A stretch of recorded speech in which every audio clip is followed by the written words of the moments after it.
I want to start with a funny thing that Fred did once, and I told this as we were just starting our planning. I told this story to Pat, and she said, "You better tell this story at the brunch. So if no one laughs,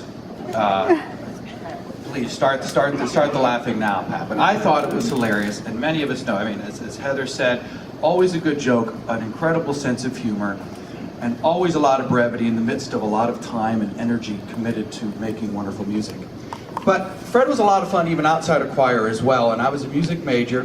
Music theory was 4 days a week, always at 1 o'clock.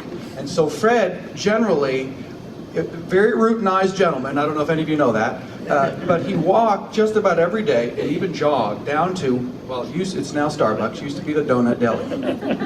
We'll go down, get a cup of coffee, I believe, and I think a donut, right? Sometimes, okay.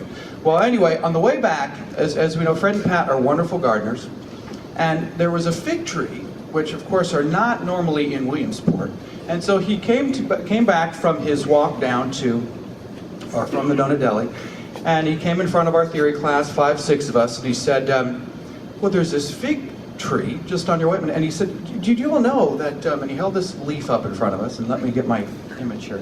He said, you know, fig leaves, they're very large, and you know, Adam and Eve used these. And then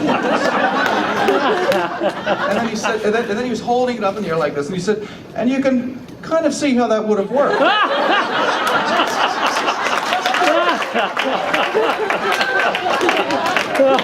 So, we will all cherish your wonderful sense of humor. But I think there's also something greater to be said, and I want to say this in a very few words. Fred and Pat always gave more than they took.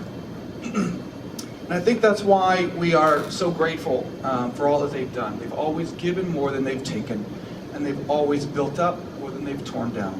So amen and thank you.